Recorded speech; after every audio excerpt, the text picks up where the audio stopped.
임진왜란의 숨은 조력자. 오늘은 사야가 김충선에 대한 이야기입니다.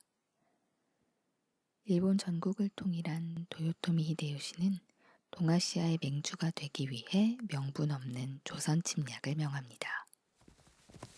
군사력이 필요했던 도요토미는 백성들을 세금 문제 등으로 협박해서 병력에 동원시켰어요. 그렇게 시작된 임진왜란.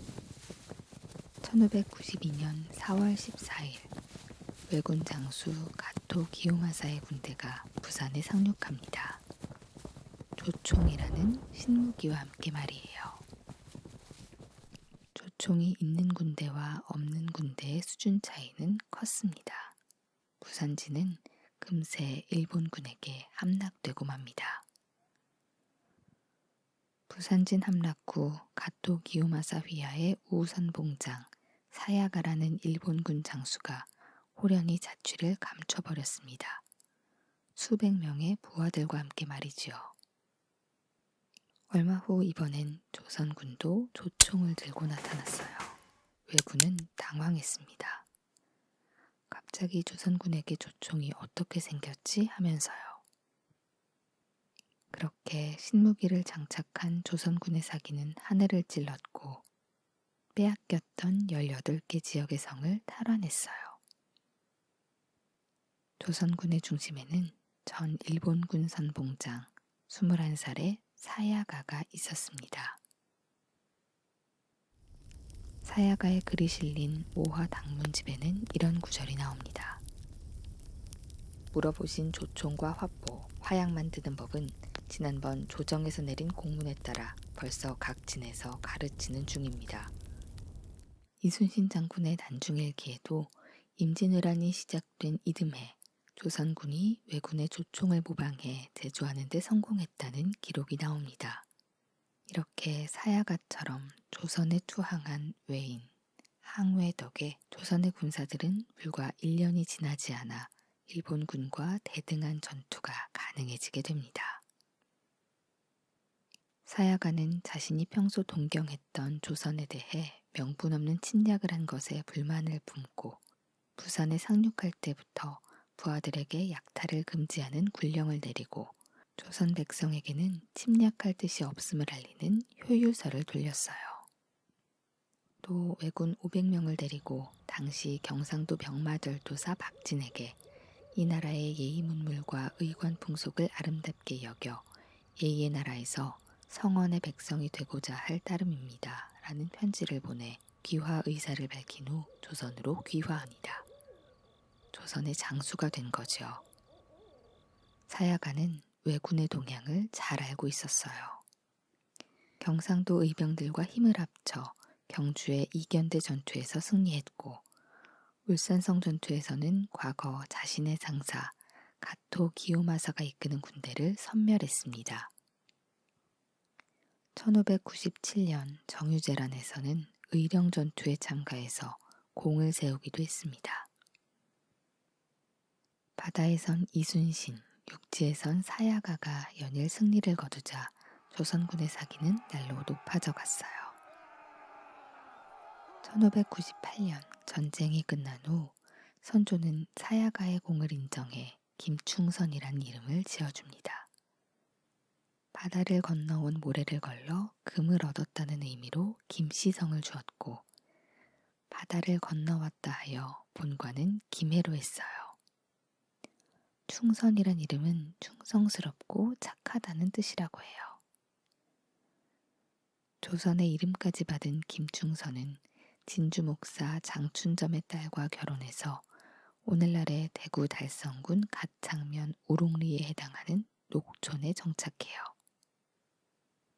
그리고 임진왜란 후에도 1603년부터 10년 동안 자원에서 북방의 국경을 지켰고 1624년 이괄의 난, 1627년 정묘호란 때는 항우의 자손들을 이끌고 직접 전장으로 나섰어요.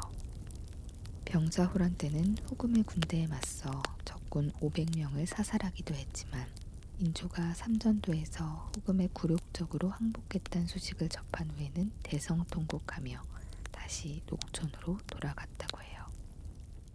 이렇듯 김충선 장군은 임진왜란 외에 이괄해난, 정묘호란, 병자호란, 정유재란 등에서도 큰 공을 세워 삼란공신으로 불리고 품계가 정이품, 정헌대부에 달했다고 합니다. 이후 인조는 그에게 오늘날의 장관급에 해당하는 자헌대부의 직급을 주고 논밭도 하사했지만 그는 사양하고 평생 후학을 양성하고 공부하다가 1642년 그의 나이 72살 조선에 온 지는 50년 만에 제2의 고향 조선 땅에서 세상을 떠나게 됩니다. 한국과 달리 일본에서는 과거 김충선 장군에게 반감이 심했다고 해요. 일본 입장에선 배신감이 들었겠죠. 심지어 조선이 꾸민 자작극이란 시선도 있었어요.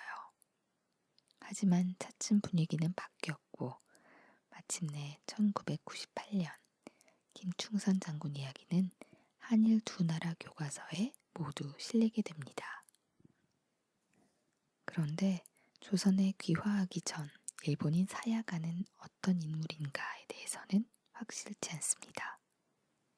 사성 김해김씨 세보에 나오는 바로는 1571년 1월 3일 칠형제의 막내로 태어났고 일본에 살 때 이미 결혼을 해서 부인이 있었으며 아버지는 익, 할아버지는 옥국, 증조할아버지는 옥이었다는 정도가 전해지는 게 내력의 전부입니다. 관련 기록들이 전란 중에 사라져 버렸기 때문이거나 아니면 본인 스스로가 일본에서 살았을 때의 지난날에 대해 언급하지 않았기 때문이겠지만 둘 중 어느 쪽인진 명확하지 않습니다. 일본에 남겨둔 가족들의 안전을 생각해서라도 사야가는 자신의 정체성을 사실대로 밝힐 수 없었을 것 같아요. 조선에서도 사야가와 김충선이 동일 인물이란 사실은 임진왜란이 끝난 지 무려 164년 뒤 본인 사망 후 120년이나 지난 영조 37년 1761년에 이르러서야 승정원 일기에 처음 기록됩니다. 사야가의 실체에 대해서는 여러 설이 존재합니다. 먼저 김충선이 조총과 화약 제조 기술을 조선군에게 가르쳤다는 사실에 주목해서 당시 일본 와카야마현 철포부대의 대장 스즈키 마고이치가 사야가라는 의견입니다. 실제로 스즈키 마고이치는 출정 이후 행방불명됐습니다. 하지만 스즈키 마고이치는 도요토미 히데요시의 반대 세력인데 어떻게 가토 기요마사 군대의 선봉장이 될 수 있었겠느냐는 반대 의견도 있습니다. 이외에도 일본의 전통 가문인 하라다 노부타네가 사야가다라는 주장을 비롯해서 오카모토 에치고 노카미가 사야가다, 사야가는 대마도 출신이다 등의 여러 의견이 있지만 확실한 건 없습니다. 사야가 김충선은 조선에 귀화한 이유에 대해 이렇게 말합니다. 내가 이 나라에 귀화한 것은 잘 되기를 구함도 아니요 명예를 취함도 아니다. 내게 처음부터 두 가지 계획이 있었으니 그 하나는 요순 3대의 유풍을 사모하여 동방성인의 백성이 되고자 하며 또 하나는 자손을 예의의 나라에 남겨서 대대로 예의의 사람을 만들고자 함이라. 자신이 조선에서 살고 싶었고 자식들을 예를 하는 사람으로 키우고 싶어 했다는 것. 그리고 일본의 조선 침략에 아무런 명분이 없다고 생각한 평화주의 사상 때문이었겠지요. 그럼에도 고향에 대한 그리움은 어쩔 수 없었나 봅니다. 김충선은 바람 부는 날이면 고향 쪽을 바라보며 눈물을 흘렸다고 해요. 생각해보면 사야가 김충선 장군이 싸운 대상은 왜군도 조선군도 아닌 그저 평화를 해치는 침략자들이 아니었을까 하는 생각이 듭니다. 모두가 평화롭게 사는 세상이었음 좋겠네요.